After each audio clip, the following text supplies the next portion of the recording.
A kissback shot is where you hit the cue ball into an object ball frozen to or close to a cushion, causing the cue ball to double kiss back from the rail. In this video, I cover everything you need to know about this type of shot, including how it can be used to your benefit in various game situations. The most basic kissback shot is a safety, where you leave the object ball close to the cushion and create distance with the cue ball. Here's a good example from my double kiss shot game winners video linked in the video description. This leaves my opponent tough with distance and no easy shot. If you are my opponent and want to know what you can do in a situation like this, see my top 10 endgame last ball options video, also linked in the video description. With a kissback shot, you need to be careful to use enough speed.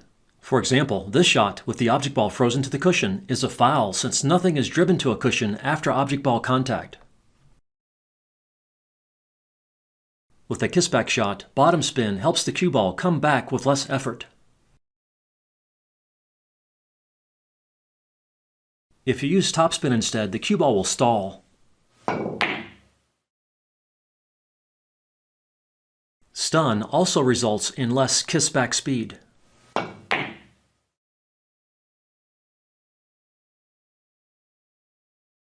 You also need to be very careful with your aim.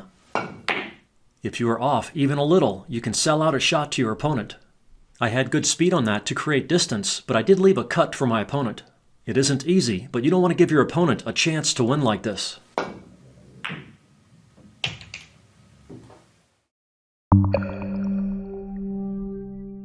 Here's another excerpt from my double kiss game winners video showing how an angled kissback shot can be used as an offensive weapon in various game situations.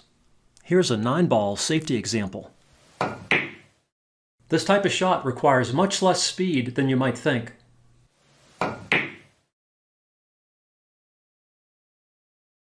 Here, I'm shooting stripes, and the only ball I can see is the 13. I can't cut the 13 to bank it into the 9-11 combo because I would scratch in the side. However, with a kissback shot, I can carom the cue ball into the combo.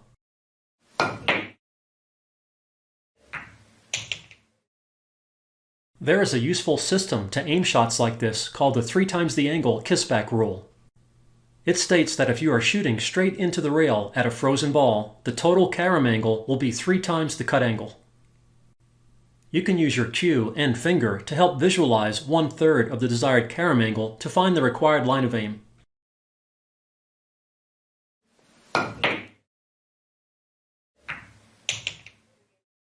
This works only for a slow to medium speed stun shot, and it is a little sensitive to speed and whether or not you have any spin on the cue ball, top, bottom, or side.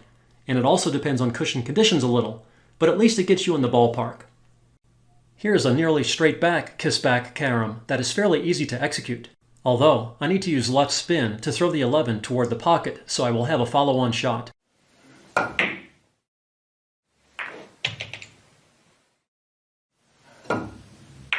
A smart play like this can help you get an out that your opponent might not expect. Here, the 8 is off the rail some. There is not enough room to cut the ball, and a jump or masse would be very difficult. A good option here is a double kiss carom. Left spin helps throw the 8 to the pocket with a straighter hit. This shot is not easy, but it is fun and impressive when it goes. And even if it doesn't, we have a chance to block the pocket. Did you notice how the top spin helped send the cue ball forward a little to help meet the kiss earlier for a better chance at the pocket? Here's a fancy carom shot. I don't appear to have a shot, but by double kissing the cue ball off the 11, I can pocket the 13 in the corner to continue the run out. This is more of a trick shot, but it is not as tough as you might think. Give it a try to see for yourself. Here, I could play a kissback safety like this. That's not bad. I freed up the 11, so it is no longer blocked by the 8. My opponent can kick at the 3, but the 8 is really buried. I'm a heavy favorite to win from here. If you felt brave and wanted to really impress your opponent, you could try this kissback follow carom instead. Did you see the topspin take off the second ball? That shot is a game winner, although it's a little risky, especially because the earlier kissback safety was an easy and effective alternative. Here's another situation using the same technique, in this case to dump an opponent hanger to open things up. Again, the topspin stays on the cue ball after the kissback off the 11, allowing it to follow forward off the 8 into the 5.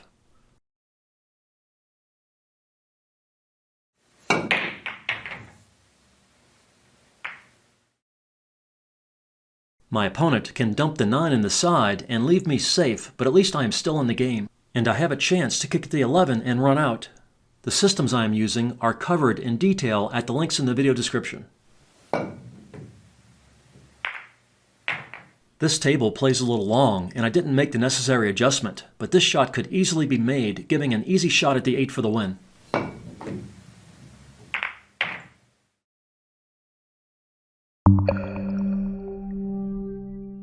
Here's another excerpt from my Double Kiss Game Winners video showing how sidespin can be used effectively with kissback shots in various game situations. You can also use sidespin with kissback shots to change the angle off a cushion, like this 9-ball safety example.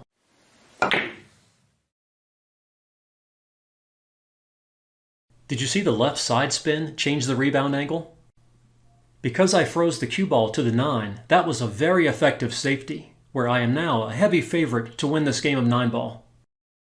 Here, I can use side spin to pocket the 8. The side spin throws the 8 toward the pocket, both with the initial hit and on the double kiss, easily sinking the ball for the win. Here, the 8 doesn't go if I try to cut it in, barely missing the 5.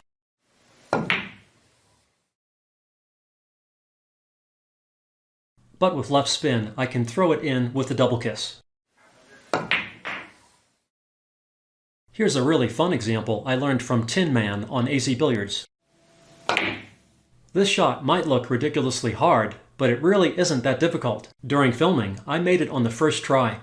Did you see the right spin throw the 8 toward the pocket and take on the opposite cushion for the win?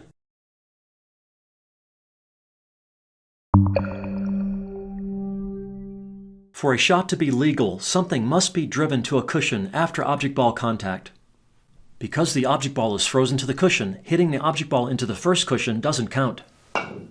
Either the cue ball or any object ball needs to be driven to a cushion after the hit, so this shot would be legal.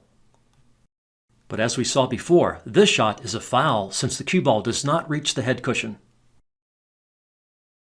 But is it possible for the object ball to be driven back to the same cushion after kissback on the cue ball? For a straight kissback shot, the answer is clearly no, as shown in this excerpt from a past super slow motion video on this topic.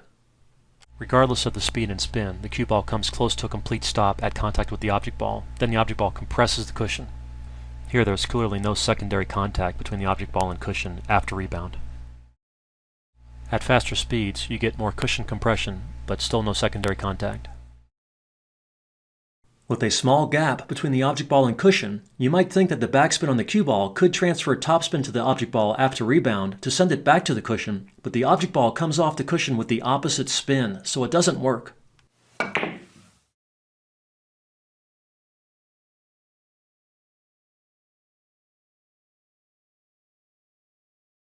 When the object ball is frozen to the cushion, it hops a little due to the backspin, but the object ball still moves away from the cushion.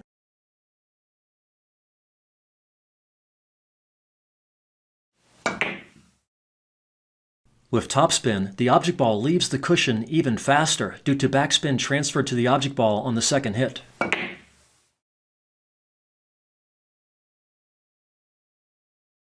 The only way the object ball could return to the cushion is with a larger gap and topspin, although it doesn't work if the object ball is too close to the cushion. But if the object ball is far enough from the cushion, the cue ball has enough time to follow forward to hit the object ball back to the cushion. Did you see the cue ball follow forward before the second kiss?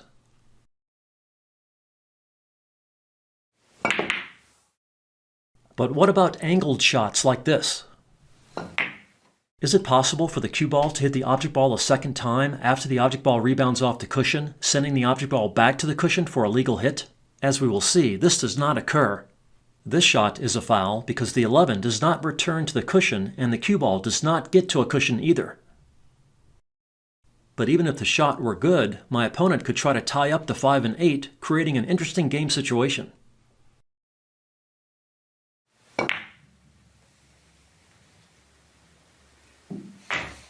If my opponent had left the 5 and 8 like this, I would have no reasonable options to win the game. The 8 is totally inaccessible, and my opponent doesn't have any reasonable shots at the 5 either. In this case, we would probably agree to a stalemate and replay the game. But since my opponent left me a look at the 8, I have a chance to go rail first to double kiss the 8 in for the win. Did you see the rail first hit and double kiss?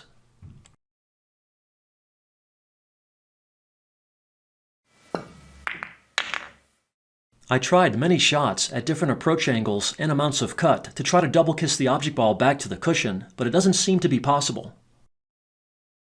Here are some examples.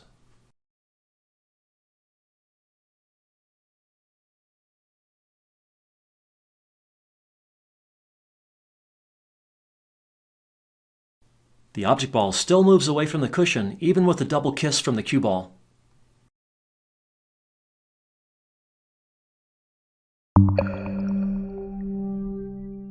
I hope you learned a few helpful things about kissback shots, and I hope some of the techniques and shot ideas help you win some games in the future. Again, links to all videos and resources mentioned can be found in the video description. Good luck with your game from Dr. Dave.